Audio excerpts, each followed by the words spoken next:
जय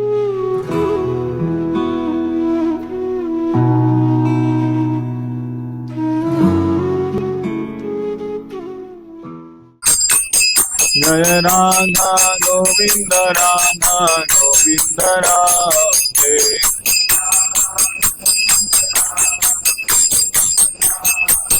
जय राधा विजय गोविंद राधा विजय गोविंद राधे।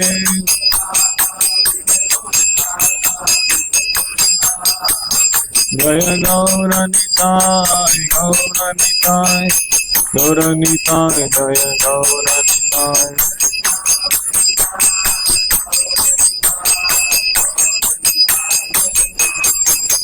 प्रभुपाद प्रभुपाद प्रभुपाद जय जय प्रभुपाद।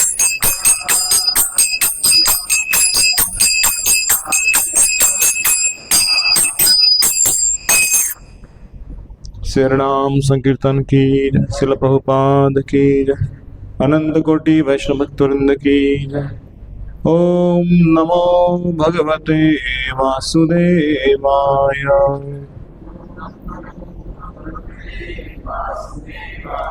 ओम नमो भगवते वासुदेवाय।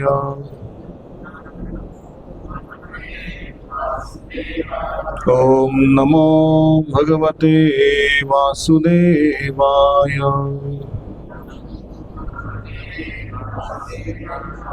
ओम नमो भगवते वासुदेवाय।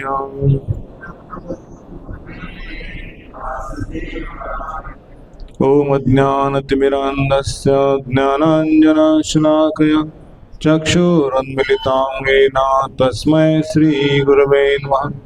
श्रीचैतन्यमनोभीष्टं स्थापितं येन भूतले स्वयं रूप कदा मह्यं ददाति स्वपदान्तिकं। वन्देऽहं श्रीगुरो श्रीयुतापदकमलं श्रीगुरुन् वैष्णवांश। श्रीरूपां सागरजातां सहगण रघुनाथान्वितं तं सजीवं साद्वैतं सावधूतं परिजनसहितं कृष्णचैतन्यदेवं श्रीराधा कृष्णपदान् सगण ललिता श्रीविशाखान्वितं च। नमः ओं विष्णुपदाय कृष्णप्रेष्ठाय भूतले श्रीमते भक्तिवेदांत स्वामीति नामिने। नमस्ते सारस्वती देवे गौरवाणी प्रचारिणे निर्विशेष शून्यवादी पाश्चात्यदेशतारिणे। वाञ्छाकल्पतरुभ्यश्च कृपा सिन्धुभ्येव च पतितानां पावनेभ्यो वैष्णवेभ्यो नमो नमः। नमो महावदन्याय कृष्ण प्रेम प्रदायते कृष्णाय कृष्ण चैतन्य नामिने गौरद्विषे नमः। हे कृष्णा करुणा सिंधु दीनबंधु जगत्पते गोपेश गोपिका कांत राधा कांत नमोस्तुते। तप्त कांचन गौरांगी श्रीराधे वृंदावनेश्वरी वृषभानुसुते देवी प्रणमामि हरिप्रिये।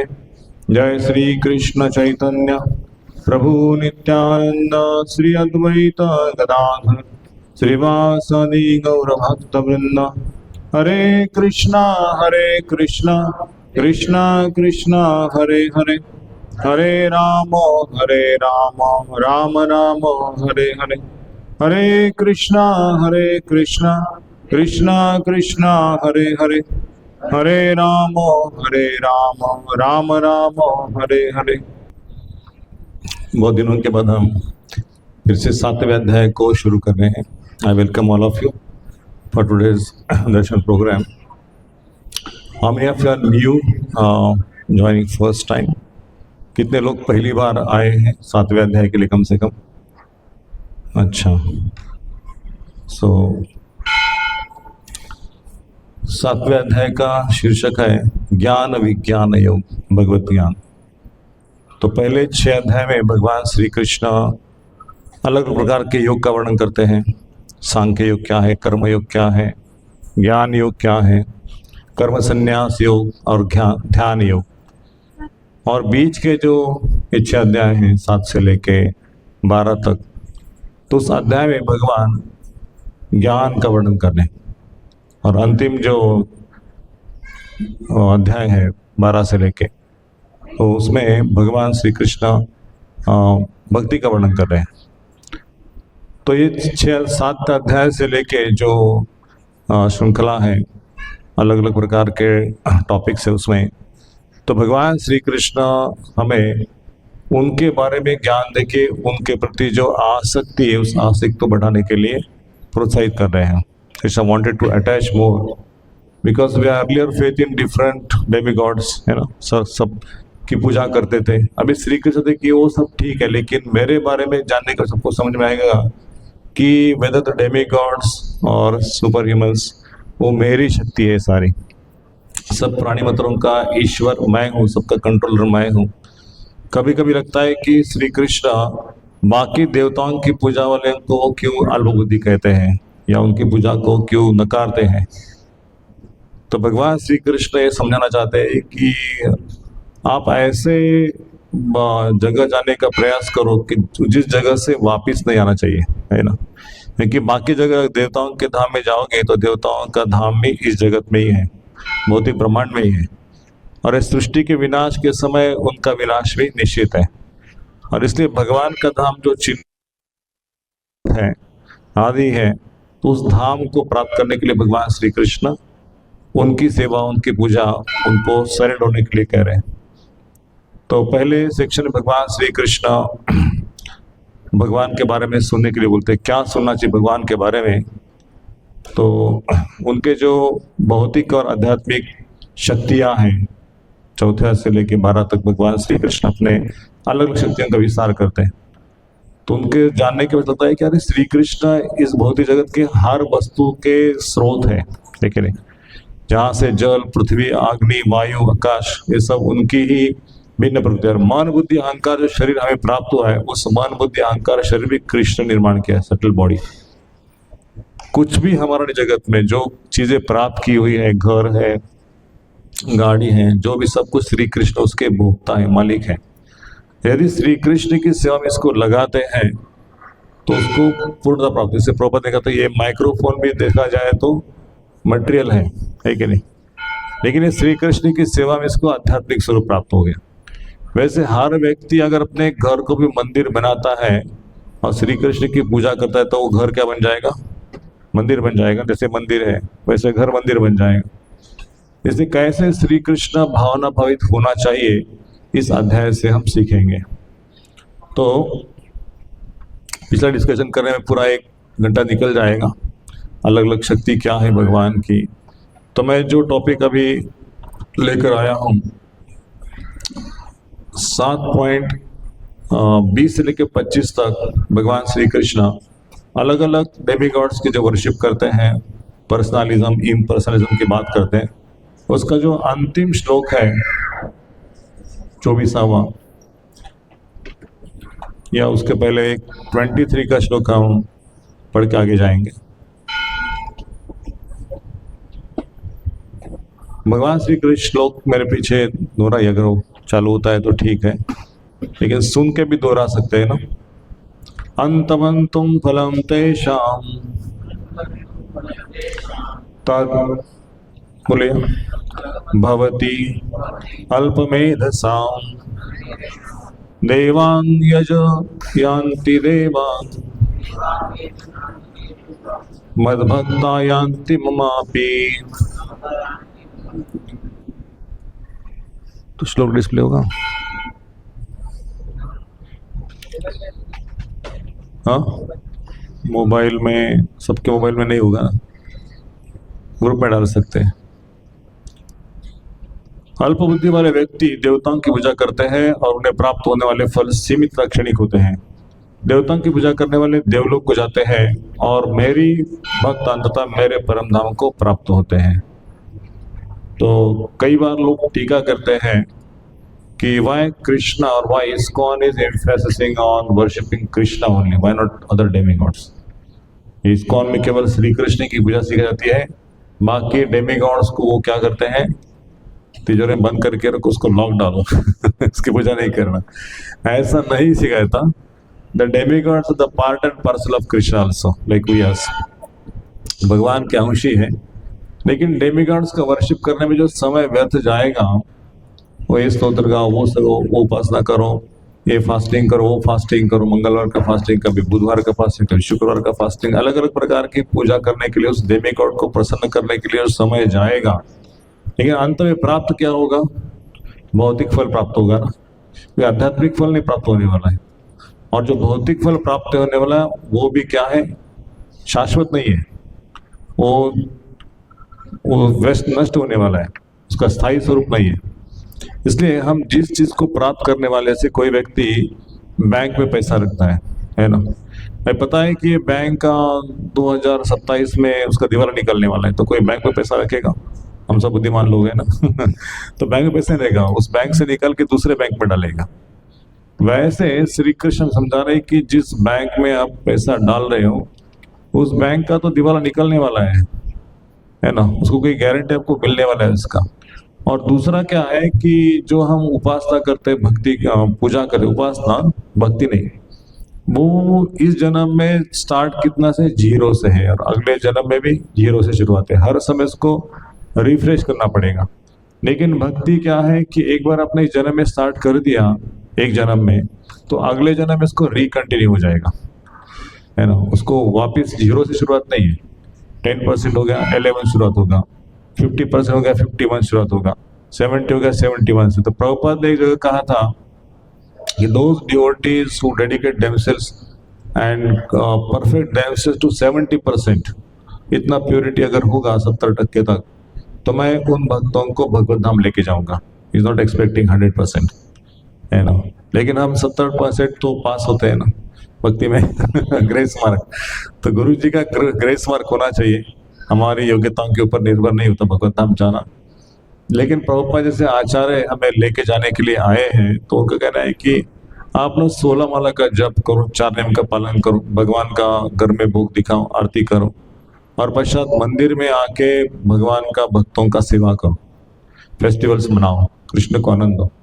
वैसे जितना समय मिलेगा हर समय श्री कृष्ण के चिंतन करते हैं, श्री कृष्ण के लिए जीवन ऐसा समझते हैं, तो अंतिम समय तक ऐसा अभ्यास करने से 8वें अध्याय में श्री कृष्ण कहते हैं कि जो लोग मेरी निरंतर भक्ति करते हैं, प्रयास में हैं, तो उनको मैं भगवत धाम लेके जाता हूँ, मेरा रस उनको दिलाता हूँ। तो हम इसमें चर्चा कर रहे हैं, इस तात्पर्य को पढ़ेंगे। पहले भगवत गीता के कुछ भाष्यकार कहते हैं कि देवता की पूजा करने वाला व्यक्ति परमेश्वर के पास पहुंच सकता है ना। ऐसे बहुत सारे बाहर के लोग कहते हैं कि किसी भी देवता की उपासना करो, साईं बाबा, गजानंद महाराज, है ना, और कौन, स्वामी समर्थ, और फलाना फलाना, शिव जी, ब्रह्मा जी, इंद्र, चंद्र, सूर्य, किसी तरह की उपासना करो, लक्ष्मी जी, तो आपको श्री कृष्ण के पास ही पहुंच जाएंगे आप। तो ऐसे कैसे संभव है कि आपने टिकट निकाला है कलकत्ता का और आप पहुंचे वृंदावन? हो सकता है ऐसा? कलकत्ता की टिकट तो कलकत्ता ही फ्लाइट जाएगी ना, वो वृंदावन नहीं जाएगी। और दूसरी चीज है कि यदि आप उन देवताओं के प्रति प्रेम विकसित करते हैं, प्रेम मतलब जो भी आपका बिजनेस है वो करते हैं, उनकी सेवा कर, उनको खुश करते हैं, यदि श्री कृष्ण के प्रति आपका प्रेम विकसित नहीं हुआ, श्री कृष्ण के अटैचमेंट नहीं हो गई, और जगत के प्रति विरक्ति भी नहीं आ गई, तो आध्यात्मिक जगत में जाके जो आपको भगवान के प्रति स्नेह चाहिए, सेवा के लिए जो उत्साह चाहिए, वो कैसे प्राप्त होगा? अचानक से कोई सेवा नहीं कर सकता भगवत धाम जाने के पश्चात। यहाँ पे उसका प्लेटफॉर्म दिया गया है ना, मोदी जगत में प्रैक्टिस करो, उसके पश्चात आपको भगवान के धाम में जाके सेवा करने का मन होगा। अरे श्री कृष्ण बहुत प्रेम कृपालु है, दयालु है, और इतनी मेरा ध्यान रखते हैं कि हर समय मैं चिंतन करता हूँ, मेरी आवश्यकताओं को पूरा करते हैं। अनन्याश्चिंतयन्तो माम्, भगवान गीता में वचन है, वो सच में है। तो श्री कृष्ण जो बोलते हैं वो करते हैं, इसलिए लगता है कि श्री कृष्ण के प्रति आसक्त होना चाहिए। और जब हम प्रैक्टिस करते हैं श्रवण, कीर्तन, मनन और ध्यान स्मरण से श्री कृष्ण के साथ इतना गाढ़ा प्रेम हो जाता है, जप करके सुन के, तो लगता है कि इस जगत में सारे श्री कृष्ण का है, मेरा कुछ नहीं। और हर चीज श्री कृष्ण को हम अर्पित करते हैं, अपने आप को अर्पित करते हैं। और ऐसे भक्त तो सब कुछ अर्पित श्री कृष्ण कर दिया, अपना घर, अपना परिवार, अपना धन संपत्ति, अपने स्किल्स, इंटेलिजेंस, सब कुछ। बुद्धिर्मतास्मि, जो ज्ञान है भगवान उस ज्ञान के स्रोत हैं, है ना। जो भी हम पढ़ के लिखे आए हैं, उसको जो बुद्धि प्राप्त हो गई भगवान कृपा से, वो डिग्री हासिल की, है ना। नौकरी कर रहे हैं, उसमें भी जो स्किल्स हैं वो श्री कृष्ण कृपा से। और श्री कृष्ण हमको ऑफिस में लेके जाते हैं, ऑफिस से वापस लेके आते हैं। ऐसा विचार जिन भक्तों का है, उन भक्तों को श्री कृष्ण का धाम आसानी से प्राप्त है। श्री कृष्ण को यदि श्रेय देते हैं, लेकिन सोचते हैं कि ये बच्चों का शादी मैंने किया, इनको पढ़ाया इनका सब कुछ मैंने किया, ऑफिस में जाता हूँ इसलिए पैसा मिलता है, श्री कृष्ण का क्या इसमें संबंध है। तो जो क्रेडिट लेना चाहता है, उसका क्रेडिट लेने के कारण श्री कृष्ण उसके आध्यात्मिक डोर को काट देते हैं। समझ गए ना। जो कठपुतली होती है, उसके जो डोर है पीछे, वो कठपुतली का जो रचाने वाला है उसको, उसके हाथ में होते हैं, और वो ऐसे ऐसे करता है तो कठपुतली नाचती है, पर्दे के पीछे दिखता नहीं। वैसे भगवान श्री कृष्ण भी पर्दे के पीछे हैं, वो दिखते नहीं कैसे हमको नचा रहे हैं, लेकिन उनके जो भौतिक के 3 गुण हैं उनके कंट्रोल में है। 2 शक्ति है, एक है भगवान की महामाया और दूसरी भगवान की योग माया। जैसे एक रेफ्रिजरेटर है और दूसरा ओवन, मिक्सर, ग्राइंडर जो भी आप यूज करते हैं, करंट एक ही है कि नहीं। लेकिन रेफ्रिजरेटर को यूज करने से उसका अंदर के जो एटम है उसका ठंडा हो जाते हैं, पानी ठंडा हो जाएगा, अच्छे एटम रह जाएंगे अंदर के। लेकिन उसको ओवन में लगाने से वो अंदर के एटम गर्म हो जाएंगे, लेकिन बिजली एक ही था ना, करंट एक ही था। वैसे भगवान की जो शक्ति है, भगवान की शक्ति है, योग माया हो महामाया, श्री कृष्ण की शक्ति है। लेकिन श्री कृष्ण के सेवा में है तो हम भगवान के अंतरंगा शक्ति के वशीभूत होंगे। यदि श्री कृष्ण से बहिर्मुख है, अपने इंद्रियों की सेवा में, अपने परिवार के सेवा में, तो हम भगवान की महामाया के कंट्रोल में होंगे। और महामाया क्या है भगवान की? दैवी हर्षा गुणमयी मम माया दुरत्यया मामवे प्रपद्यन्ते मायाम एताम तरन्ति ते। भगवान की जो माया शक्ति है, गुणमयी मम माया दुरत्यया। दुरत्यया शब्द का अर्थ प्रभुपाद ने लिखा है कि बहुत ही कठिन उसको पार करना, दुरत्यया, नॉट सो इजी। उसको कोई डेमीगॉड भी आपको हाथ पकड़ के बोले कि चलो मैं इसको माया को पार करता हूँ, तो भी डेमीगॉड को संभव नहीं माया को पार करना। शिवजी भी चकित हो जाते हैं भगवान की माया को एक बार देखने लगे तो। भगवान श्री कृष्ण, भगवान की जो अवतार है, मोहिनी अवतार, और शिवजी उसके पीछे पागल हो गए, पार्वती को छोड़ दिया। भगवान की माया को देखना था उनको, भगवान ने उनको मोहित कर दिया, उनको लगा कि मैं माया को पार कर लिया, लेकिन वो भी फंस गए इसमें। तो इसलिए भगवान की माया शक्ति को शिव जी के द्वारा भी पार नहीं करते। यदि शिव जी आपके बेस्ट फ्रेंड है तो सारे यज्ञ पूजा के कौन सा तांडव स्तोत्र भी पाठ कर लिया, या शिव पुराण भी अपने कंठस्थ कर लिया, तो भी शिव जी आपको इस भौतिक जगत से आध्यात्मिक जगत में लेके नहीं जा सकते। क्योंकि आध्यात्मिक जगत में श्री कृष्ण के प्रेम चाहिए ना। उनके स्वामी कौन है? राम जी है। राम राम रामेति रमे रामे मनोरमे सहस्र नाम तत्तुल्यम राम नाम वरान्य। भगवान शिव कहते हैं मैं राम का स्मरण करता हूँ, पार्वती से कहते हैं। और वही शिव जी ने पार्वती को भागवत कथा सुनाई थी, है ना। तो इसलिए शिव जी भगवान का गुणगान करते, गुणगान सुनते हैं और भगवान के धाम को लेके जा सकते हैं। वैष्णव है, लेकिन आपको श्री कृष्ण का सेवा करना चाहिए, तब जाके शिव जी लेके जा सकते हैं। ऐसा नहीं कि शिव जी लेके नहीं जा सकते, लेकिन शिव जी का एक्सपेक्टेशन क्या है? मैं कहता हूँ कि उनकी सेवा करो, मेरे स्वामी की सेवा करो। आप मेरी जैसे ऑफिस में कोई चौकीदार है ना, या सेक्रेटरी है, बॉस अंदर बैठा है, अब बॉस की सेवा ना करके आप उसको सेक्रेटरी को जो उसका सेवा कर रहे हैं, है ना, उसका कपड़ा प्रेस करके देना, उसको खाने के लिए डब्बा देना, उसको ऑफिस में लाना छोड़ना। लेकिन सीएमडी की तरफ अंदर कौन बैठा है, उसको क्या डिमांड है, कुछ ध्यान नहीं, पता नहीं। तो सेक्रेटरी आपको ऊपर नहीं लेके जाएगा, सेक्रेटरी आपको कंपनी का कुछ प्रमोशन नहीं देगा।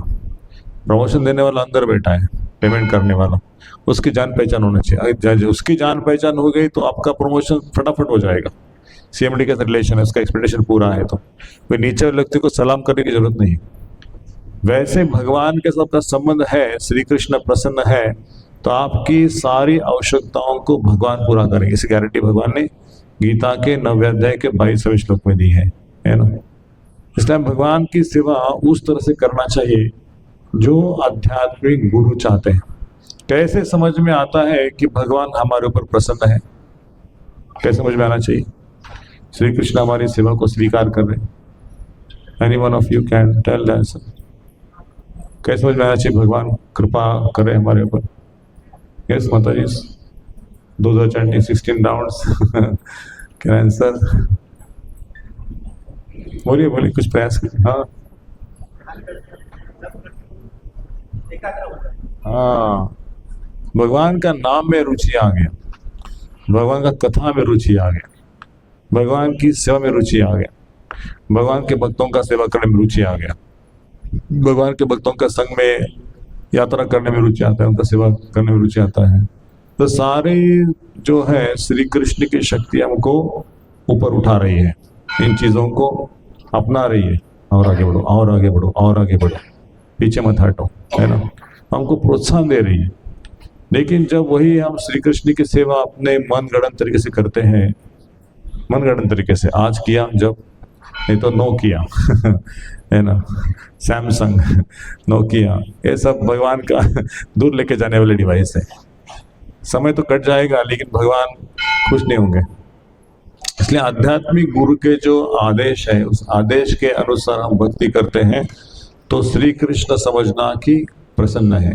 आप प्रसन्न का उत्तर दिया प्रभु जी ने कि हम नाम करते हैं तो मन एकाग्र हो जाता है, हम पढ़ते हैं तो मन वहां पे रहता है। पढ़ते समय अक्सर जो नए लोग हैं भगवद गीता पढ़ते हैं तो क्या होता है, नींद आती है भगवद गीता बुक हाथ में ले लो, 2-4 पन्ने पढ़े तो अंदर कुछ जाता ही नहीं है। ऐसा लगता है कि पढ़ा था लेकिन बाद में किताब बंद कर दिया, कुछ याद नहीं है। तो भगवद गीता ये जो ट्रांसलेटल साइंस है, आध्यात्मिक गुरु की कृपा से ही उसको हम याद कर सकते हैं। दिव्य ज्ञान हृदय प्रकाशित, यदि गुरु की कृपा है तो वो ज्ञान अंदर से प्रकट होगा, पढ़ने के पश्चात ध्यान में रहेगा। जैसे भौतिक किताब पढ़ते हैं तो उसको याद में रहता है जो कहानी पढ़ी थी, लेकिन आध्यात्मिक कहानी याद में नहीं रहती। फिलॉसफी है, तत्व ज्ञान याद में नहीं रहता, क्योंकि वो भगवान की कृपा के निर्भर है। राज विद्या राजगुह्यम पवित्रम इदोत्तम प्रत्यक्ष अवगम धर्म सुसुखम कर्तुम अव्ययम। श्री कृष्ण गीता में 9वें अध्याय में लिखते हैं कि ये the most secret knowledge of all knowledge, it is the king of knowledge, and by applying in one's life this knowledge can give you peace, happiness, सुसुखम कर्तुम अव्ययम। It is practical. ऐसा नहीं कि ये केवल सुनना है, लेकिन जब करते हैं भगवान का सेवा तुरंत हमको क्या होता है, तुष्टि पुष्टि कर्म होता है। हम प्रकृति के 3 गुणों से धीरे धीरे धीरे ऊपर उठ जाते हैं। इसलिए भगवान श्री कृष्ण का चिंतन करने से, मनन करने से प्रकृति के 3 गुणों का प्रभाव जो है धीरे धीरे धीरे धीरे खत्म हो जाएगा। लेकिन उसको कांस्टेंट प्रैक्टिस चाहिए। आज जब किया कल नहीं किया तो फिर से 3 गुण आने वाले हैं ना। एक कहानी महाराज बता रहे थे कि जैसे हम घर में रोज झाड़ू मारते हैं ना, कोई कहते हैं कि रोज क्यों झाड़ू मारना है, हफ्ते में 1 ही बार झाड़ू मारेंगे, चलेगा? जैसे बाहर का कचरा रोज घर में आता है, वैसे बाहर के प्रकृति के 3 गुणों का प्रभाव से जो दिमाग में कचरा आ जाता है ना, उसको साफ करने के लिए रोज चैंटिंग की जरूरत है महाराज बता रहे थे कि अगर एक दिन चैंटिंग बंद किया तो कचरा फिर से जमा हो जाएगा, और 7 दिन अगर क्लीन नहीं किया तो डबल ट्रिपल, है ना, मल्टीपल टाइम्स कचरा अंदर बैठेगा। रोज उसको साफ करना पड़ता है घर को, तभी घर साफ सुथरा लगता है। वैसे मस्तिष्क को भी रोज साफ करना पड़ता है। उसके अंदर जो विकार आ गए प्रकृति के प्रभाव से, गुणों के प्रभाव से, या ऑफिस रहते उन लोगों के प्रभाव से, या आजू बाजू में लोग रहते उनके प्रभाव से, तो संग का भी परिणाम इस जगत में होता है। इसलिए भागवत में ही कहा गया है, सत्संगात निसंगत्वात्, निसंगत्वात् निर्मोहत्वात्, निर्मोहत्वात् निश्चलत्वात्, निश्चलत्वात् जीवन मुक्ति।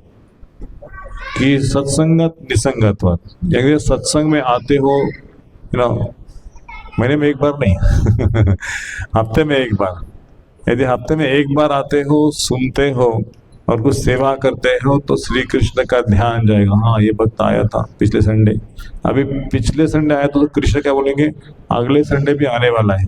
वो राह देखते हैं आपका दर्शन करने के लिए। श्री कृष्ण का दर्शन भक्तों का चाहिए। भगवान राह देख रहे कि मेरा भक्त आएगा मेरी सेवा करने के लिए, और यदि आते हैं तो श्री कृष्ण उसको डबल बेनिफिट देते हैं। पिछली बार आया था, ये भी रह गया, और थोड़ा कृपा ज़्यादा, क्योंकि वो कंसिस्टेंट है अपनी सेवा में। ऐसा नहीं कि आज आया, मूड था इसलिए आ गया, कुछ काम नहीं था घर में तो आ गया, और कल क्या बहुत बिजी हूँ, भगवान को भूल गया तो चलेगा। तो भगवान बोलते कि ये मेरा वक्त नहीं है। मेरा वक्त मेरा हमेशा सेवा करने के लिए ललित है। उसको आज समय है, कल समय है, और फॉर एवर समय है ना, साल भर समय है उसके लिए। ऐसा नहीं कि ये महीने में कार्तिक मास है इसलिए आना चाहिए, और अगला महीने में कार्तिक मास नहीं, मार्गशीर्ष है तो छुट्टी कार्तिक मास में बहुत बरसी है इसलिए आना कार्तिक मास से दीपदान के लिए, और अगले मास से गायब। वो भक्त नहीं है। जो प्रेम होता है ना, जिस व्यक्ति के लिए आपका प्रेम है उसके लिए समय होता है कि नहीं? सब लोग बोलिए, होता है कि नहीं? हरि बोल यदि प्रेम है तो समय निकाल के भगवान को मिलने के लिए आते हैं। और कृष्ण क्या चाहते हैं? प्रेम चाहते हैं। वो हमारा जो स्तर है ना, भय के कारण भगवान के पास आना, डर के कारण आना, कुछ जीवन में गड़बड़ हो जाएगा इसलिए श्री कृष्ण को दर्शन करके उस भय को दूर करना, या एक रिचुअल समझ के आना। भगवान का पूजा करना चाहे हमारे पिताजी करते, पिताजी के पिताजी करते, बाजू वाले कर रहे हैं, ऑफिस वाले कृष्ण का भजन करने के लिए, तो हम कृष्ण के पास जाएंगे। ज्ञान नहीं है ना, अज्ञान के कारण लोग भगवान के पास आ रहे हैं। लेकिन यदि श्री कृष्ण का ज्ञान हो जाता है तो श्री कृष्ण ही मेरे एकमात्र स्वामी, और कोई स्वामी नहीं है। तुकाराम महाराज ने एक भजन में कहते हैं, जैसे भागवत का एक श्लोक है, उसी को तुकाराम महाराज ने तुकाराम गाथा में कहा है, कृष्ण माझी माता, कृष्ण माझे पिता, कृष्ण बहिण बंधु, कृष्ण चुलता। सब कुछ कृष्ण है मेरा, और कृष्ण के सिवा कोई दूसरा नहीं। पत्नी थी ना, बच्चे थे ना, उनके सब कुछ। जैसे कृष्ण ही मेरे माता, कृष्ण ही मेरे पिता, कृष्ण बहन, कृष्ण भाव, चुलता, सखा, सब कुछ कृष्ण है मेरा। तो श्री कृष्ण के प्रति उस भाव को जागृत करने के लिए ये टेम्पल है। वो भाव क्या है? भाव का मतलब क्या है ना, बोलते हैं ना भाव, प्रेम। भाव का मतलब क्या है? हाँ, श्री कृष्ण के प्रति समर्पित सेवा भाव, सेवा का भाव होना चाहिए। भगवान श्री कृष्ण की सेवा ही मेरा जीवन है, और कुछ दूसरा नहीं चाहिए। जो अनन्य भाव कृष्ण ने गीता में कहा है, अनन्या चिंतयन्तो माम ये जना परिपासते तेषाम के नित्ययुक्ता नाम योगक्षेम भाव्याम। और जगह श्री कृष्ण कहते हैं, अनन्य चेतता सततम यो स्मरति नित्यशाम तस्याम सुलभम पार्था। ऐसे व्यक्ति को मैं आसानी से प्राप्त होता हूँ जो मेरा अनन्य भाव से व्यक्ति कराए। अनन्य भाव का मतलब है कृष्ण आपके द्वारा कुछ नहीं चाहिए, आपकी सेवा के द्वारा कुछ नहीं चाहिए। यदि श्री कृष्ण को ऐसा भाव है, कुछ नहीं चाहिए, केवल श्री कृष्ण की सेवा करना है, तो कृष्ण क्या है? भावग्राही जनार्दन है। आपने भगवान को 1000 रुपये चढ़ा दिया जन्माष्टमी के दौरान, लेकिन उस दिन बोला था कृष्ण आपको मैंने 1000 रुपये दिए, अभी तो उसका रिजल्ट नहीं आया। तो क्या हो गया उसका? दूसरे जन्माष्टमी आ रहा है, उसके बीच में 10 बार आ गया, 10 बार वही पूछ रहे, 1000 दिया था अभी तक रिजल्ट नहीं आया। मैंने आपको बोला था 1000 डालूंगा हुंडी में, वो मेरा काम कर दो, अभी तक नौकरी नहीं आया, अभी प्रमोशन नहीं हुआ। बच्चे को नौकरी लगना चाहिए था, बच्चे का शादी होना चाहिए था, अभी तक नहीं हुआ, क्या हो गया? श्री कृष्ण बोलेंगे गेट लॉस्ट है ना। अनन्य भाव का मतलब कृष्ण मुझे कुछ नहीं चाहिए, आपको संतुष्ट करने के लिए मेरे पास जो था आपको दे दिया, है ना, उस अनन्य भाव। और अनन्य भाव का रिजल्ट क्या है? श्री कृष्ण उस भक्त के हो जाते हैं। भगवान की जो प्रॉपर्टी है, क्या प्रॉपर्टी भगवान की? भगवान की प्रॉपर्टी भक्ति है और सुख है। भक्ति के द्वारा जो सुख मिलता है जीवों को, जो आनंद मिलता है, जो निर्भयता प्राप्त होती है, जो प्रेम मिलता है, वो भगवान का प्रॉपर्टी है। और वो सारी प्रॉपर्टी भक्ति प्रॉपर्टी हो जाती है। यदि आप भगवान के पास पैसों के लिए आए हैं तो पैसा एक बार मिल जाएगा, लेकिन श्री कृष्ण आपने आपको नहीं देंगे। आपने आपको तब देंगे जब आप भगवान के भक्तों के भक्त बन जाएंगे। भगवान को बोलेंगे मैं आपका भक्त हूँ, घर में छोटे से हमारे गोपाल जी को भोग चढ़ाता हूँ, हाँ, उनकी आरती करता हूँ, जन्माष्टमी सेलिब्रेट करता हूँ। आपका भक्त तो बोलते श्री कृष्ण, बोलते कि नहीं अभी तक भक्ति नहीं प्राप्त, पुण्य कर रहे हैं आप। पुण्य में और भक्ति में क्या अंतर है? पुण्य और भक्ति में क्या अंतर है? पुण्य का फल क्या है? पुण्य का फल क्या है? भौतिक चीज है। और भक्ति का फल क्या है? भक्ति कल भगवान का भक्ति मतलब भगवान का सेवा है, भगवान का नाम है। भगवान का मुख में जिसके नाम आता है ना, हमेशा जप करते हैं, वो भगवान उसके बन गए, भगवान उसके हो गए। लेकिन पुण्य करने वालों के मन में आता है क्या?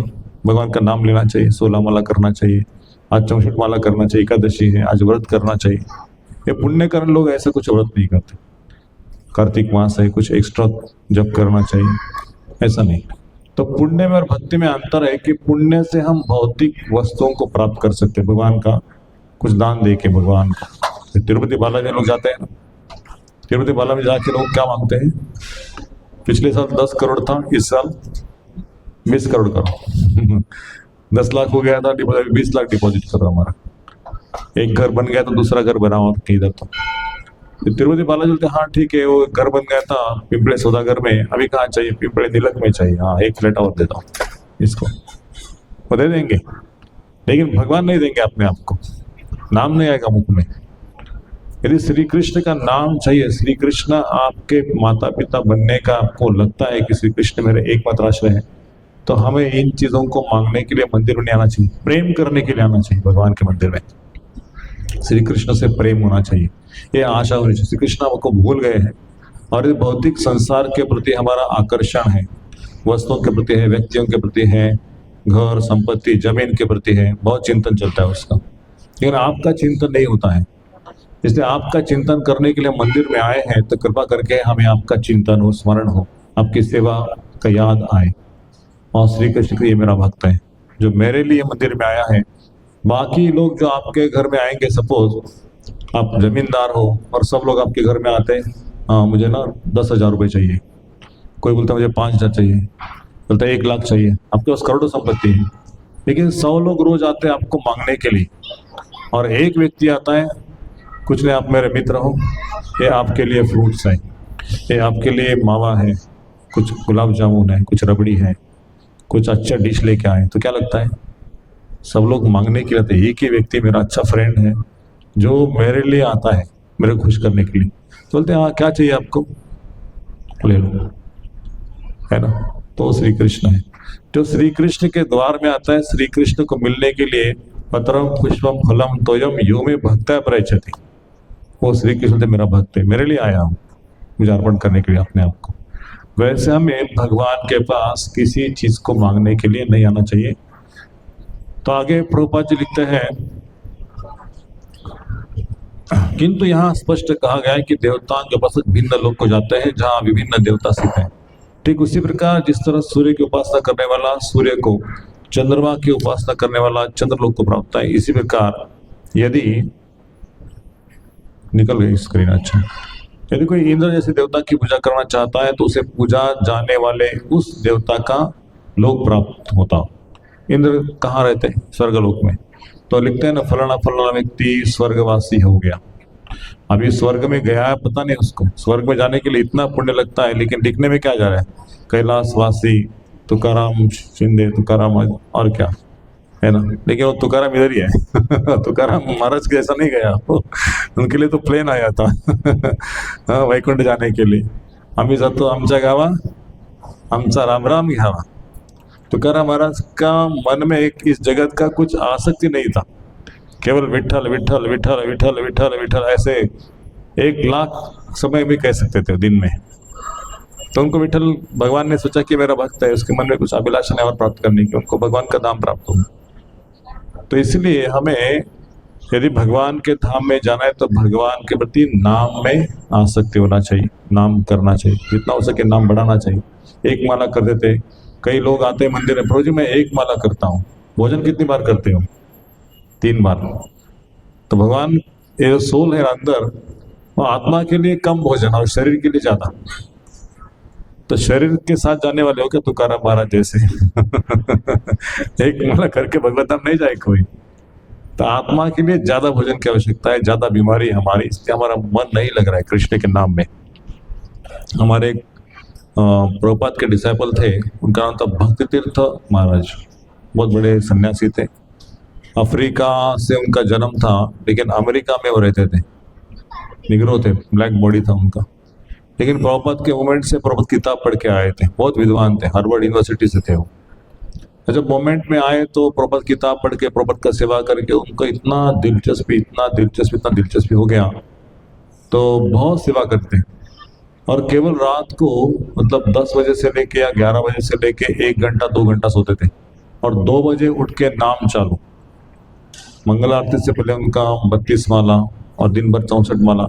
तो किसी भक्त ने पूछा उनको कि महाराज आप तो सन्यासी हैं, आपको इतना नाम जप करने की क्या आवश्यकता है?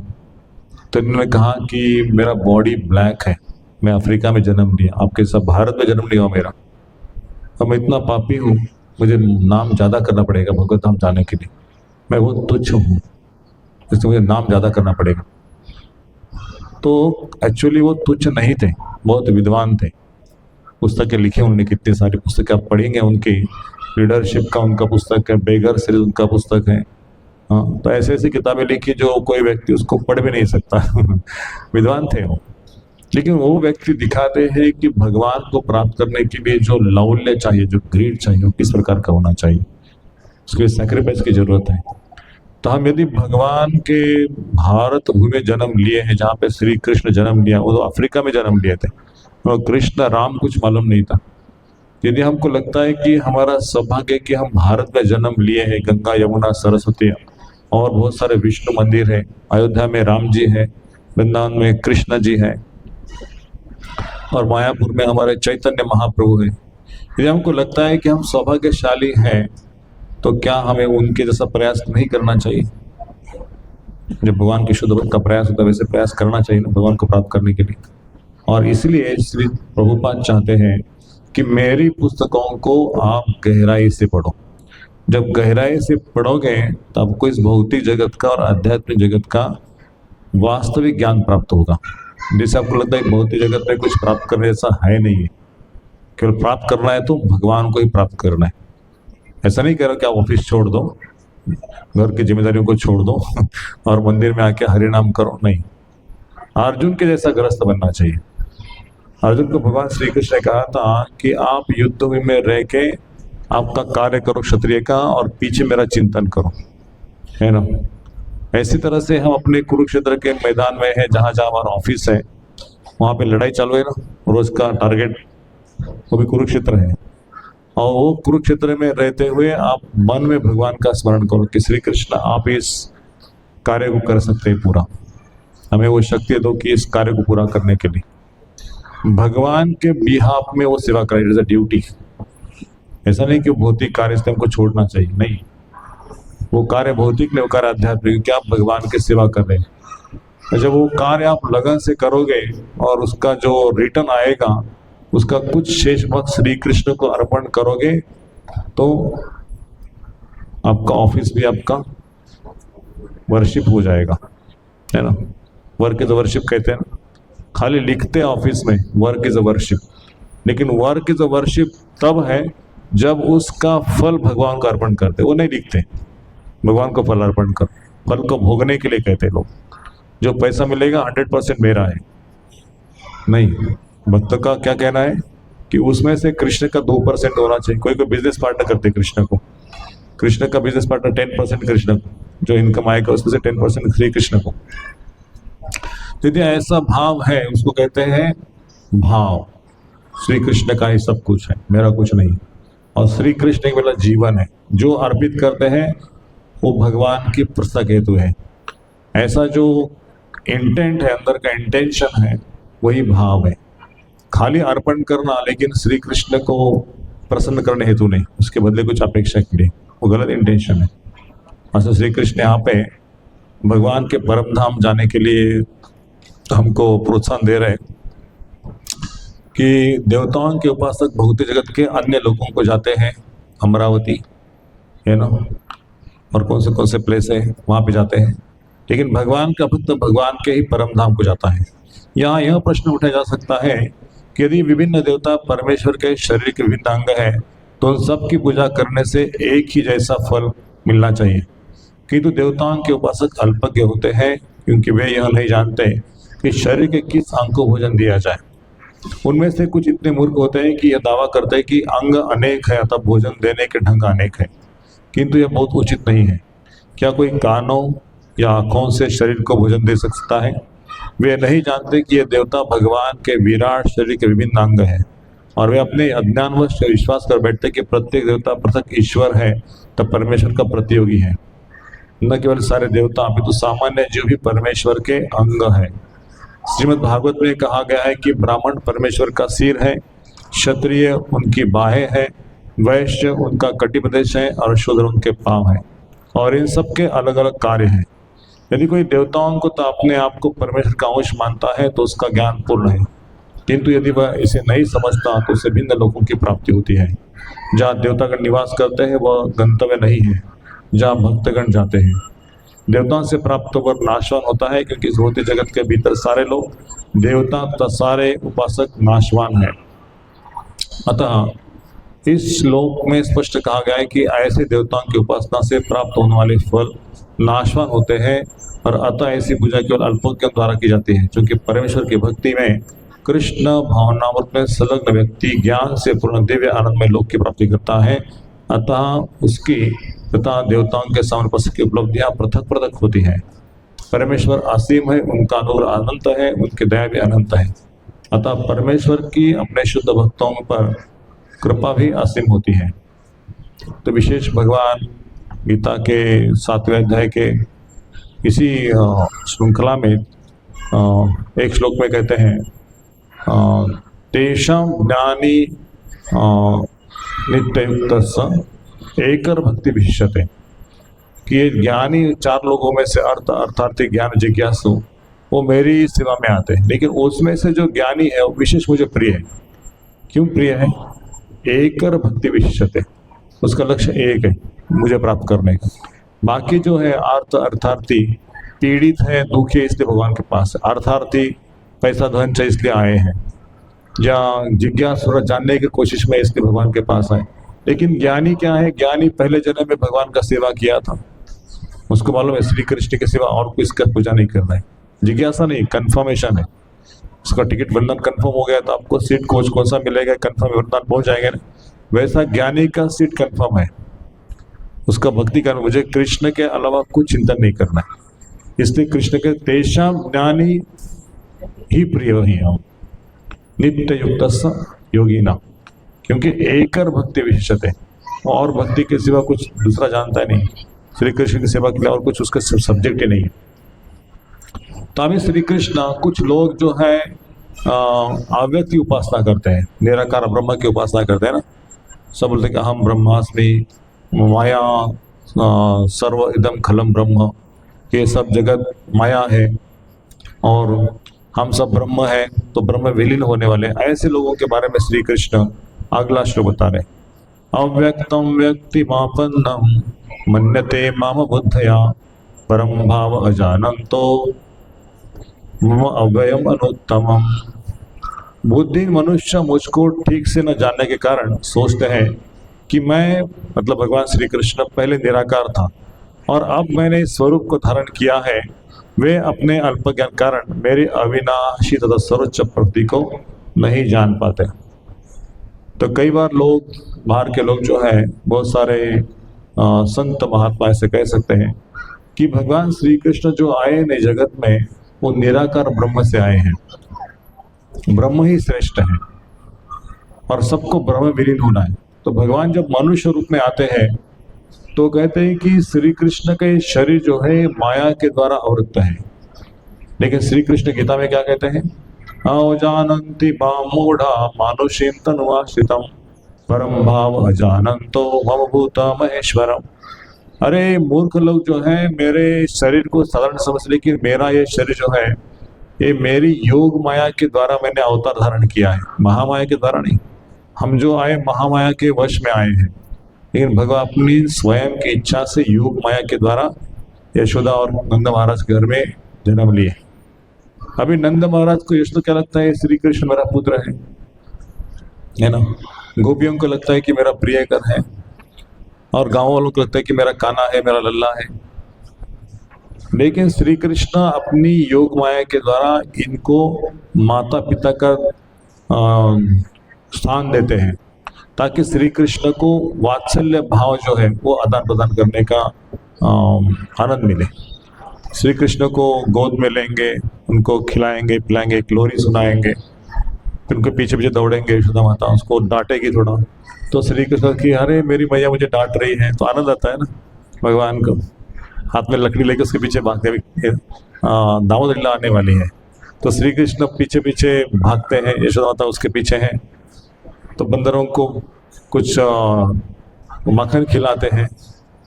तो श्री कृष्ण को मजा आता है कि जब भक्तों को मैं ऐसे प्रकार से लीला में आनंद देता हूँ, आदान प्रदान करता हूँ। तो भगवान का एक स्वभाव है कि अपने भक्तों के साथ में अलग अलग रसों में आदान प्रदान करना।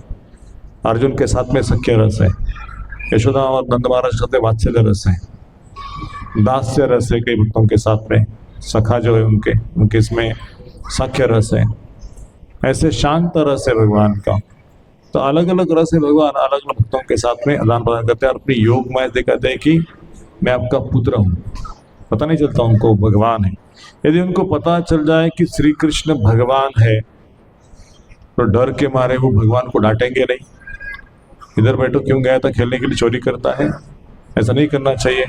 तो बच्चे ऐसा व्यवहार नहीं करेंगे ना। तो श्री कृष्ण कहता है कि अरे ठीक नहीं, उचित नहीं है, माता पिता को माता पिता जैसे व्यवहार करने दो। वो मैं भगवान समझेंगे तो ये गोपियाँ मेरे पास नहीं आएंगी।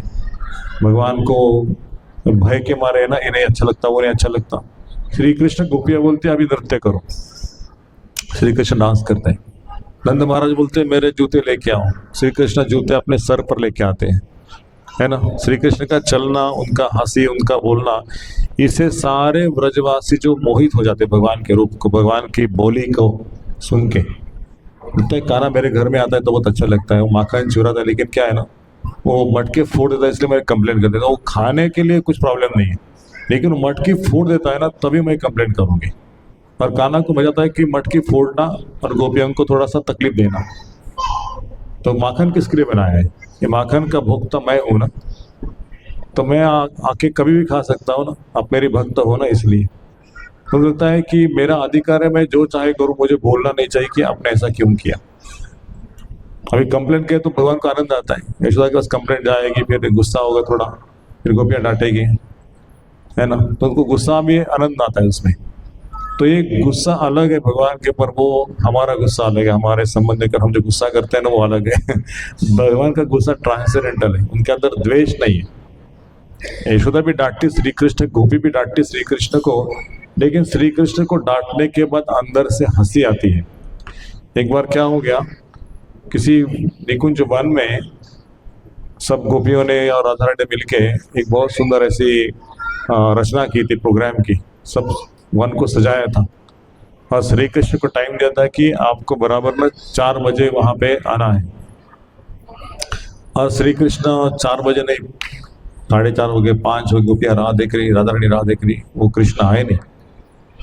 अभी ललिता और विशाखा को बोल दिया है कि गेट के पास खड़े रहो, और श्री कृष्ण आएंगे उनको बोलना कैंसल, आपका प्रवेश अंदर आना मना है ना। राधा रानी गुस्से में है और आप अंदर नहीं जा सकते। तो श्री कृष्ण आ गए और ललिता विशाखा को रोक दिया गेट पर, बोले चले जाओ यहाँ से। राधा रानी वो गुस्से में, कुछ गड़बड़ हो जाएगी। आप श्री कृष्ण चले गए और चले जाके यमुना के पास जाके रो रहे। राधा रानी इतना गुस्से में आ गई, मैं लेट हो गया, मेरी गलती है, लेकिन अभी क्या करूँ, राधा रानी को मिलना है मुझे। वापिस आके पूर्णिमा से मिलते कि अभी राधा रानी कैसे उसको पटाना है। बोले कोई चिंता मत करो, एक ब्राह्मण का वेश धारण करो, शिखा रखो और पीताम्बरी पहनो, जनेऊ डालो, हाथ में कमंडलो, और ऐसे शिखा रख के सब कुछ ब्राह्मण का वेश में जाओ, आपको कोई रोकेगा नहीं। बोला हमको राधा रानी का दुख दूर करने के लिए अंदर जाना है, आपको छोड़ देंगे अंदर, ब्राह्मण को छोड़ देते हैं। तो श्री कृष्ण आ गए ब्राह्मण के रूप में। उनको क्या वेश बदलने के लिए कुछ लगता है क्या? शेविंग करना कुछ लगता है उनको? मन में इच्छा कि ब्राह्मण का वेश आ गया, अंदर आ गए। ललिता विषय को लगे, हाँ ब्राह्मण देवता नमस्कार, आप जा सकते हैं। हम पहचान नहीं कृष्ण है। अंदर आ गए, राधा रानी के चरणों में आके डायरेक्टली बोलता है कि माता आपका भविष्य देखने के लिए मैं ब्राह्मण आ गया, आप दुखी हो, आपके दुख का कारण बताता हूँ। तो बोले कि आपका हाथ दे दो। हाथ दे दिया। तो उनकी रेखा उनको देखा, बोले ऐसे हाथ नहीं देखते हम, थोड़ा आपका जो पल्लू है ना ऊपर करो। ऐसे पल्लू ऊपर कर दिया, चेहरा देखा तो राधा रानी ने देखा कृष्ण को, कृष्ण राधा को देखा। तो देखने के पश्चात श्री कृष्ण को रहा नहीं गया, वो ब्राह्मण को। उन्होंने अपना ओरिजिनल वेश जो है श्री कृष्ण का रूप प्रकट किया। जैसे श्री कृष्ण का रूप प्रकट किया, राधा रानी इतनी खुश हो गई, इतनी खुश हो गई, जो गुस्सा तो गुस्सा निकल गया। श्री कृष्ण कुछ भी कर सकते हैं, है ना। जैसे एक बार वो माखन चोरी किया था, तो एक राधा रानी की जो गोपी, यशोदा की जो सखी है गोपी, प्रभावती नाम गोपी, वो कृष्ण को पकड़ के लेके आई थी। बोले तुम्हारा कारण हमारे घर में चोरी किया माखन के, आप उसको रंगे हाथ पकड़ के लेके आई। ऐसा तो पल्लू के नीचे उसको लेके आई थी।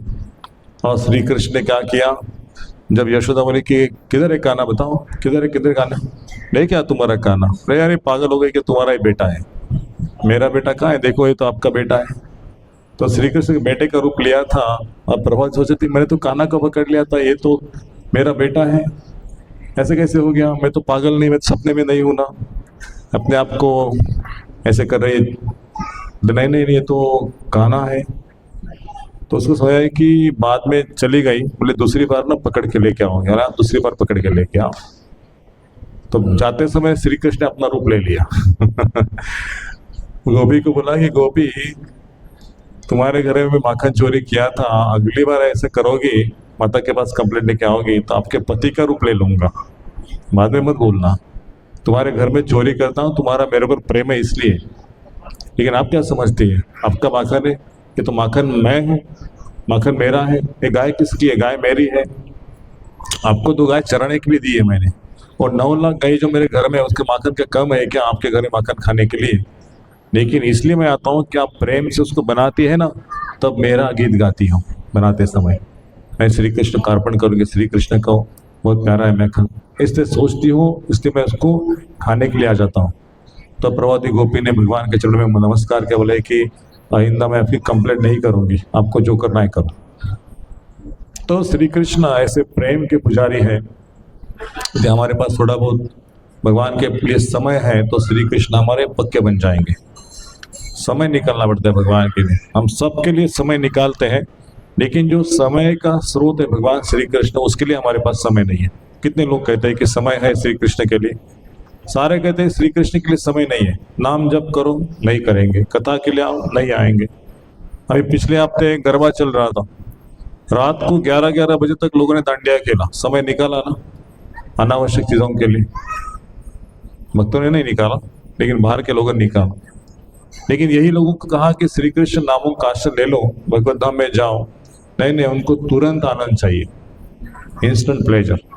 तो डांडिया में क्या है, थोड़ा पिक्चर गाना सुन लिया और थोड़ा डांस किया, पार्टी किया, तो उनको लगा आनंद आ गया, अच्छा बहुत आनंद आ गया। लेकिन इधर क्या है, नाम जप करना है, सेवा करना है ठाकुर जी की, और तुरंत आनंद ही आएगा। भगवान चेक करते हैं, सच में भक्ति करना है ना, आज करेगा कल करेगा नहीं करेगा पता नहीं, तो चेक करते हैं उसको।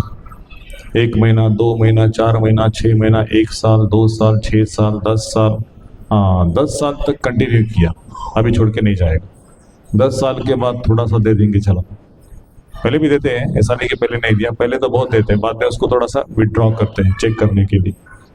पहले हाथ पकड़ के चलाते हैं मार्ग पर, बाद में हाथ छोड़ देते, अभी अपने आप चलो। अपने आप चलते तो लगता है कि नहीं नहीं आज समय नहीं है, आज बहुत बिजी हूँ, तो मन बोलता है कि नहीं ये इम्पोर्टेंट है, ये इम्पोर्टेंट नहीं है। तो माया हमारे मन में ही है, श्री कृष्ण के चरणों में आसक्ति करने का विचार नहीं है, तो कहीं और लेके चलती है हमको। इसलिए हमें भगवान के भक्तों के सानिध्य में रह के उनके आदेशों का अगर पालन करते हैं तो श्री कृष्ण में आदान प्रदान करते हैं। तो इसलिए भगवान कहते हैं कि ये जो लोग हैं, अच्छा ये लोगों को भगवान ने क्यों ऐसी बुद्धि दे दी? ये लोग सोचते हैं कि भगवान पहले निराकार थे, अब उन्होंने इस मानव रूप धारण किया है और अभी भगवान ये शरीर छोड़ने के बाद उस अव्यक्त रूप में प्रवेश करेंगे, ब्रह्म में विलीन हो जाएंगे, जैसे हम विलीन होने वाले, भगवान विलीन हो जाएंगे। तो हम भी भगवान है, हम भी कृष्ण है, और हम यदि वो भगवान ने दिया हुआ भगवद्गीता अध्ययन करते हैं, पढ़ते हैं, तो मृत्यु के पश्चात हम भी ब्रह्म में विलीन हो जाएंगे, हम भी भगवान बन जाएंगे। ऐसे एक फिलॉसफी है, उसको कहते हैं निराकारवाद। हम निराकार है, भगवान भी निराकार है और ये जगत भी निराकार है। तो कोई निराकार ब्रह्म से या किसी निराकार से कोई आकार उत्पन्न होता है क्या? कि जगत में ऐसी कोई चीज है जिसको आकार नहीं है और उसने उत्पन्न किया है किसी व्यक्ति को? नहीं। तो ब्रह्मा जी कहते कि हमारे पिताजी, उनको आकार था, उनको रूप था, उनके पिताजी, उनको भी आकार था। तो ब्रह्मा जी से लेके सारे देवता भगवान के अंग हैं, भगवान को निर्माण किया। अभी भगवान को कौन निर्माण किया, ऐसा प्रश्न कोई कर सकता है? ब्रह्मा जी को निर्माण किया, शिव जी को निर्माण किया, सब ठीक है, लेकिन भगवान किसने निर्माण किया? इसलिए उनका डेफिनेशन क्या है? भगवान को ब्रह्म ने निर्माण किया। ब्रह्मांड स्वरूप जो निराकार है, भगवान का ही एक रूप है, ब्रह्मांड रूप, लेकिन उसको निर्माण किया श्री कृष्ण ने निर्माण किया। अरे श्री कृष्ण ने ब्रह्म को निर्माण किया है, ब्रह्म के स्रोत श्री कृष्ण है, अखिल जगत के स्रोत भगवान है। जैसे ट्रेन है, ट्रेन का लाइट है, सामने वाला इंजन का लाइट होता है ना, उसके बाद इंजन, उसके बाद उसके बोगी, और उसका तो उसका पैसेंजर दिखता है। पहली बार पैसेंजर दिखता है क्या ट्रेन आने के पश्चात? पहले तो लाइट दिखेगा, तो इंजन दिखेगा, उसके बाद बोगी दिखेगा, और बोगी के बाद वो पैसेंजर दिखेगा। वैसे भगवान कह सकते हैं, भगवान पहले लाइट, जैसे सूरज है, सूरज का लाइट दिखता है हमको, प्रकाश, सूरज का वो प्रतिमा दिखता है, सूरज है। लेकिन अभी सूर्य लोक में जाने के पश्चात समझेगा कि सूर्यदेव भगवान है साक्षात उधर, उनके कारण वो प्रकाश आ रहा है, वो रथ पे सवार है और घूम रहे हैं चारों दिशाओं में, इसलिए हमको प्रकाश मिल रहा है, उष्णता मिल रही है, रोशनी मिल रही है। तो जैसे भगवान है, लेकिन भगवान पहले प्रकट नहीं होते, भगवान पहले प्रकट होते ब्रह्मा के रूप में, और बाद में परमात्मा सबके हृदय में, और पश्चात भगवान व्यक्ति। लेकिन व्यक्ति भगवान किसको प्रकट होते हैं? अपने भक्तों को। बाकी लोगों को भगवान बोलते हैं, हाँ मैं प्रकाश हूँ, आपके लिए मैं प्रकाश हूँ, आपके लिए मैं योगियों के लिए ध्यान करने वाला इधर परमात्मा हूँ। आपको सेवा नहीं करना है ना, हमारे भक्तों को सेवा करना है, श्रवण कीर्तन वंदन स्मरण अर्चन पूजा अर्चा करना, इसलिए उनके लिए मैं भगवान हूँ। लेकिन आपके लिए तो मैं निराकार हूँ। उनको निराकार के ऊपर जाने देते नहीं भगवान, उनको भगवान की वस्तुस्थिति, भगवान मनुष्य, ये स्वीकार नहीं है। एक भगवान कैसे मनुष्य हो सकते हैं? हम मनुष्य हैं ना, तो भगवान कैसे व्यक्तित्व को धारण करते हैं? उनको कैसे माता गर्भ में जन्म लेना पड़ता है? हमको लेना पड़ता है माता, भगवान को क्यों माता के गर्भ में जन्म? इसलिए उनको स्वीकार नहीं कि भगवान जन्म लेते। लेकिन भगवान का जन्म जो यशोदा के घर में, वो जन्म ट्रांसेंडेंटल है, और योग माया के अंडर है। वो ऐसा नहीं कि यशोदा माता ने गर्भ धारण किया, है ना, दोनों का सहयोग हो गया और उन्होंने भी ऐसा हमारे जैसे जन्म लिया, ऐसा जन्म नहीं भगवान का। भगवान का जन्म मन से है। यशोदा के मन में पहले गए, उनके बाद उनके हृदय में धारण किए, हृदय के बाद उनके पेट में आए भगवान, है ना। तो भागवत में वर्णन आता है, पहले मन में प्रवेश किया नंद महाराज के, यशोदा के, नंद महाराज यशोदा के मन के बाद हृदय में आए, हृदय के बाद उनके गर्भ में आ गए। और ऐसा नहीं कि वो बॉडी अंदर बन रहा था। जैसे भगवान श्री कृष्ण बाहर आ गए तो कौन सा रूप था उनका? चतुर्भुज विष्णु रूप था, शंख चक्र गदा पद्म।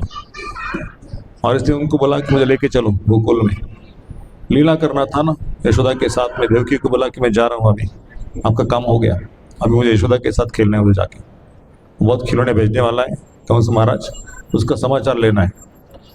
बहुत सारे खिलौनों को भेजा, एक एक खिलौनों को तोड़ मोड़ के मरवा दिया। तो ये श्री कृष्ण है। इसलिए भगवान को कभी ऐसा समझना नहीं कि भगवान जन्म लेते हैं, भगवान का शरीर साधारण है, ऐसा नहीं समझना। तो इस तरह से ये जो अल्पज्ञानी लोग हैं भगवान को और उनकी प्रकृति को जानते नहीं है, ठीक है। तो देवताओं के प्रसंग को इसलिए अल्पज्ञ कहा है। निर्विशेष अपने आज्ञानुसार तर्क करते कि परमेश्वर का अंततः कोई स्वरूप नहीं होता। श्री रामानुजाचार्य के परंपरा के महान भगवत यमुनाचार्य ने इस संबंध में दो अत्यंत उपयुक्त श्लोक कहे हैं। भगवान के रूप के बारे में ब्रह्मा जी वर्णन करते हैं, अद्वैत अच्युत अनादि अनंत रूपम आद्यम पुराण पुरुषम नवयौवनम च वेदेषु दुर्लभ मधुर्लभमात्म भक्तो गोविंदमादि पुरुषम तमहं भजामि। भगवान अद्वैत अच्युत अनादि अनंत रूपम। अद्वैत मतलब उनका कोई दूसरा कंपैरिजन करने वाला कोई नहीं, उनका अद्वैत है, अविनाशी है। अच्युत, कभी उनका फॉल डाउन नहीं होता, जगत में पतन नहीं होता उनका, अनादि काल से है। उनका कोई ऐसा सीमित नहीं कि 2000 साल पहले जन्म लिया था, 10,000 पहले, 1,00,000 साल पहले, नहीं। सृष्टि के प्रारंभ, सृष्टि का उद्गम उनसे है, उनका जन्म ही नहीं है वास्तव में। बहुत जन्म हो सकता है क्या, लेकिन वो अपने स्नेहवश आते जगत में। यदा यदा ही धर्मस्य ग्लानिर्भवति भारत, स्नेह कारण आगे, भक्तों का स्नेह है ना, सुनने वाले उनको ऑडियंस है, इसलिए वो आते हैं और इसलिए खड़े रहते हैं राधा गोविंद के रूप में। प्रेम कर्नल भक्त है ना, इसलिए वो खड़े रहे यहाँ पे। अभी लगता है कि ये मूर्ति है, गोविंद कौन है, मूर्ति है। उन लोगों के लिए मूर्ति जिनके पास प्रेम नहीं है। जिनके पास प्रेम है उनको भगवान दिखाई देंगे। प्रेमांजन छुरित भक्ति विलोचनेन संता सदैव हृदयेषु विलोकयन्ति यं श्याम सुंदर अचिंत्य गुण स्वरूपम गोविंदमादि पुरुषम तमहं भजामि। तो रामानुजर क्या कह रहे हैं, प्रभु व्यासदेव तो नारद जैसे भक्त आपको भगवान के रूप में जानते हैं। मनुष्य विभिन्न वैदिक ग्रंथों को पढ़कर आपके गुण रूप, आपके लीला, आपके धाम, आपके कार्य को जान सकता है और इस तरह आपको भगवान के रूप में समझ सकता है। किंतु जो लोग रजो तथा तमोगुण के वश में हैं, ऐसे आसुर तथा अभक्तगण आपको नहीं समझ पाते। ऐसे अभक्त वेदांत, उपनिषद तथा वैदिक ग्रंथों की व्याख्या करने में कितने ही निपुण क्यों न हो, वे भगवान को नहीं समझ पाते। और ब्रह्म संहिता में बताया गया है कि वेदांत साहित्य के अध्ययन से भगवान को नहीं समझा जा सकता, किंतु परम पुरुष को केवल भगत कृपा से जाना जा सकता है।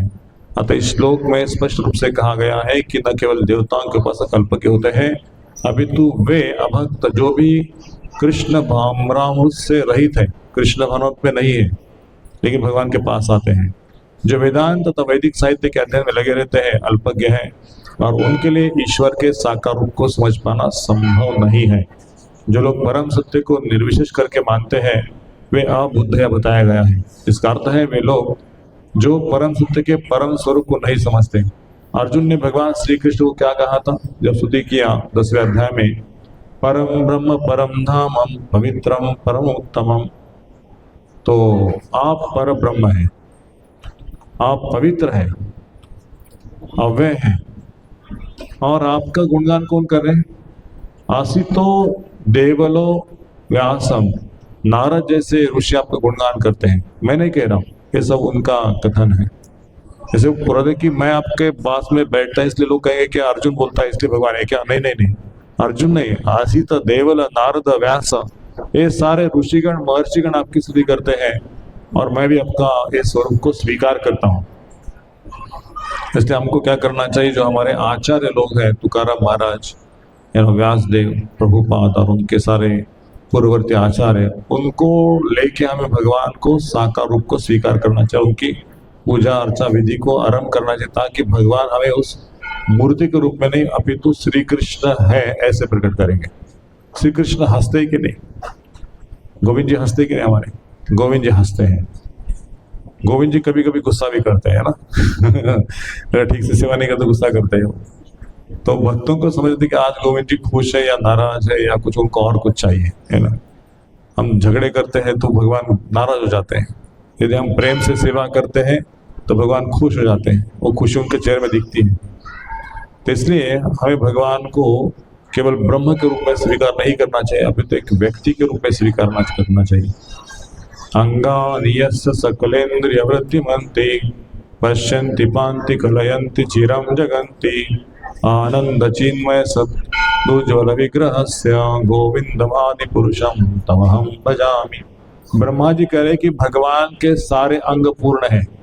भगवान अपने हाथों से भी खा सकते हैं, मतलब त्वचा से, ऐसे उठा के तो हम खाते हैं, लेकिन भगवान ने ऐसा हाथ लगा दिया, वो स्वीकार हो गया उनका भोजन। भगवान ने अपने पैरों से भी खा सकते हैं, हर एक अंग उनका पूर्ण है, जरूरत नहीं कि उनको मुंह में डालना चाहिए तभी उनका पेट भरेगा, कोई जरूरत नहीं।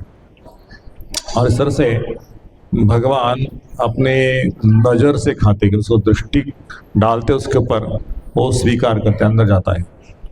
चैतन्य बाबू के एक परम भक्त है जगदानंद पंडित। जब जगदानंद पंडित पुरी में थे, 2 मिनट है ना हमारे पास, तो जगदानंद पंडित चैतन्य बाबू का इतना प्रेम था ना, कृष्ण लीला में उनका अलग स्वरूप है, तो बहुत क्लोज संबंध था। तो जगदानंद पंडित एक बार गुस्से में कि चैतन्य बाबू के लिए मैंने ये बेड लाया है और क्या सुगंधित ऑयल लाया है, वो स्वीकार नहीं कर रहे हैं। उस बॉटल को तोड़ फोड़ के, कांच के बॉटल को तोड़ दिया, मटके को तोड़ दिया, और जगदानंद को बोलो कि ये सब मेरा नाश करने के लिए लेके आएगा, जाओ यहाँ से भागो। तो गोविंद को पूछा कि भगवान ने सेवा को स्वीकार किया नहीं किया?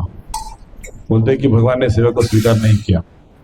तो गुस्से में हो गया, रूम को लॉकअप कर दिया, अंदर 3 दिन खाए पिए नहीं, बाहर आए नहीं।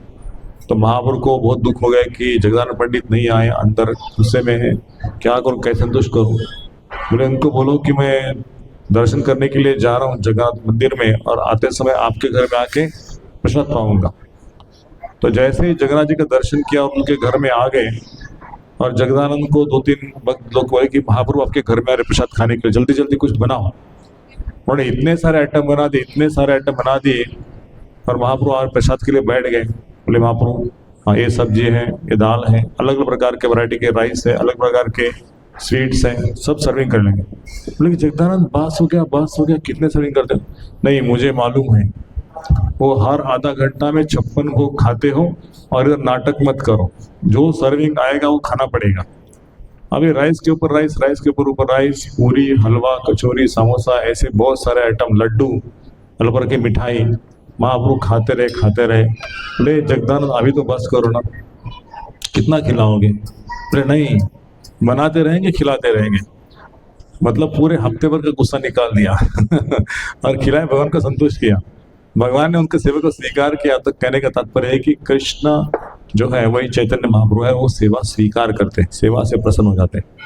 तो जगदानंद पंडित को इस प्रकार से उन्होंने खुश कर दिया सेवा को स्वीकार करके। तो यहाँ पे हम रुकते हैं, अभी कीर्तन होगा, तो सब लोग कीर्तन में भाग लीजिए।